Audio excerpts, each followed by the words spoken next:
اینٹیں پختہ ہو جائیں، اب انہیں جوڑنا ہے، سیمنٹ سبسٹنس چاہیے، وہ قرآن ہے، یہ جوڑے گا تم.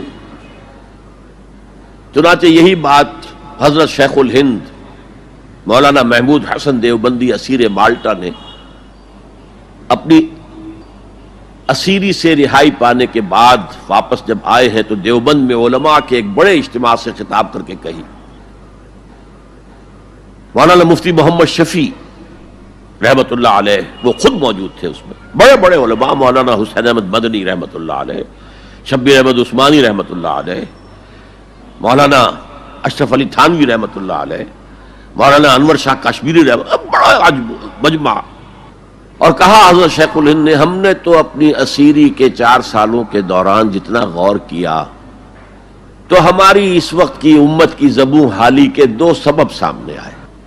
مولانا مفتی شفیع لکھتے ہیں، ان کی کتاب وحدت امت کے نام سے، کہتے ہیں کہ پورا مجمع ہمہ تن گوش ہو گیا کہ یہ شیخ الشیوخ استاد العلماء عمر کے اس آخری درجے میں اس حد پر آ کر اب نیا سبق کون سا سیکھ کر آیا.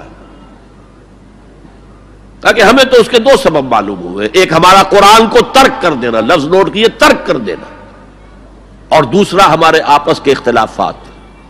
چنانچہ میں تو یہی فیصلہ کر کے آیا ہوں کہ اب زندگی جتنی باقی ہے 2 ہی کاموں میں لگاؤں گا.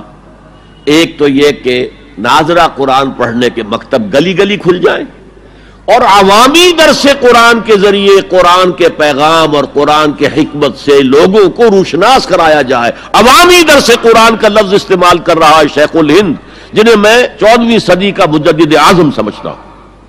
اور نمبر 2 یہ کہ آپس کے اختلافات کو حوالہ دی جائے.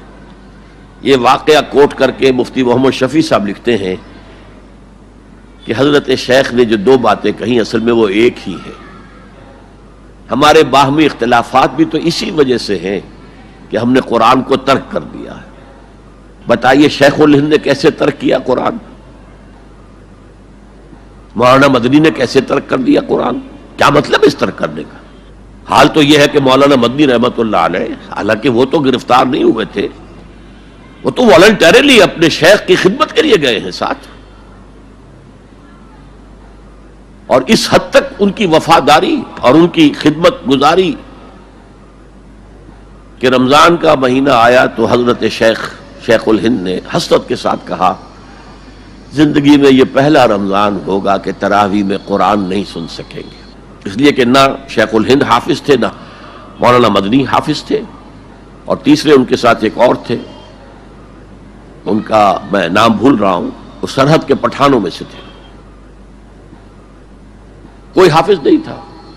اب آپ غور کیجئے، استاد اور اپنے شیخ کی اس حسرت کو دور کرنے کے لیے مولانا مدنی روزانہ 1 پارہ حفظ کرتے تھے اور رات کو تراویح میں سناتے تھے، روزانہ 1 پارہ. اور یہ انہونی بات نہیں ہے، جب ساری زندگی قرآن ہی سے شغف رہا ہے تو وہ ہے تو صحیح ذہن میں، اب صرف ان کے لنکس ملانے ہیں آپس میں، اور کیا ہے.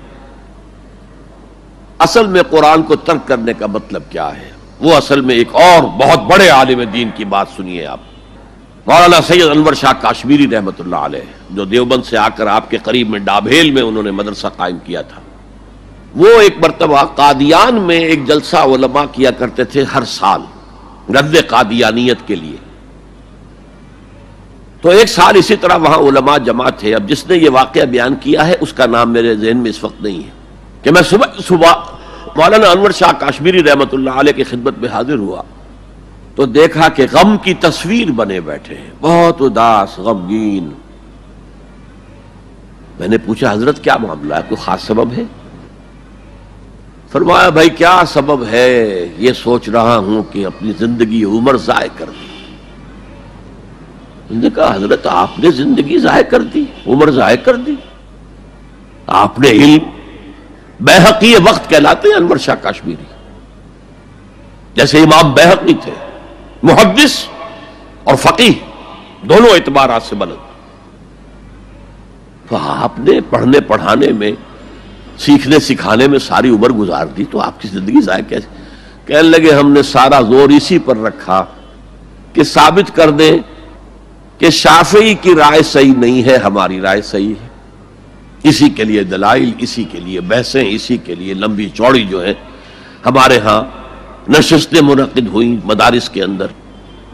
حالانکہ اللہ کے ہاں یہ ہم سے سوال نہیں ہوگا. گمراہیاں طرح طرح کی پھیل رہی ہیں، ہم ان بحثوں میں لگے ہوئے. حالانکہ زیادہ سے زیادہ یہ کہا جا سکتا ہے کہ قول اصحابنا ثواب محتمل الخطا، اور جو قول دوسروں کا ہے وہ خطا ہے محتمل الثواب. زیادہ سے زیادہ یہ کہہ سکتے ہیں ہم کہ ہمارے جو اسلاف ہیں، ہمارے جو اساتذہ ہیں، ان کا قول صحیح ہے، اگرچہ اس کے خطا ہونے کا بھی امکان ہے. ہم یہ نہیں کہہ سکتے کہ اس کے غلط ہونے کا کوئی امکان ہی نہیں، معصوم تو وہ نہیں تھے. اور قولہم ان کا جو ہمارے سامنے ہے مد مقابل ہے، اور وہ شافعی ہے. اصل تو جو ٹکراؤ تھا وہ فقہ حنفی اور فقہ شافعی کے مابین تھا. ہم صرف یہ کہہ سکتے ہیں کہ ان کا یہ قول خطا ہے، غلطی ہے، اگرچہ احتمال موجود ہے کہ وہی صحیح ہو. اس کے سوا تو ہم کچھ نہیں کہہ سکتے. اور ہم نے اپنی ساری زندگی اس کام میں لگا دی. لیکن میں کہہ نہیں سکتا اس پر کتنے رنج اور صدمے کا اظہار کروں کہ مجدد وقت شیخ الہند رحمۃ اللہ علیہ اور بحقی وقت مولانا انور شاہ کاشمیری رحمۃ اللہ علیہ، ان کی ان باتوں کا کوئی اثر ان کے شاگردوں نے قبول نہیں کیا. وہی روش ہے، وہی فقہی بحثیں ہیں. جب میں نے پاکستان میں تحریک خلافت کا آغاز کیا، کچھ احادیث بیان کی، اچھے علماء نے کہا کہ ڈاکٹر صاحب ہم نے تو یہ حدیثیں پہلی مرتبہ آپ سے سنی. یہ حدیثیں جو ہیں یہ ہے کتاب الملاحم میں، اشراط الساعہ، علامات القیامہ، کتاب الفتن. اور حدیث کے ان ابواب پر تو پہنچتے پہنچتے ہم ایگزاسٹ ہو چکے ہوتے ہیں. ہماری ساری بحثیں جو ہے وہ ختم، اور وقت ختم ہو جاتا ہے ان فقہی بحثوں کے اندر. یہاں تک تو ہم پہنچتے ہی نہیں. بہرحال دوسرا نقطہ جیسا کہ میں نے عرض کیا، پہلا اینٹیں پکاؤ، مضبوط کرو. یا ایھا الذین آمنوا اتقوا اللہ حق تقاتہ ولا تموتن الا وانتم مسلمون. اور دوسرا ان کو جوڑنے کے لیے قرآن کو ایز اے سیمنٹ سبسٹنس استعمال کرو.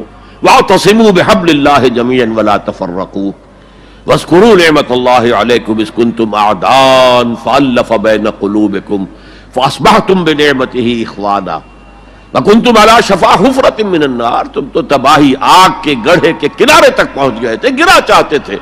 فانقذکم منہا، تو اللہ نے اس سے تمہیں نکالا ہے.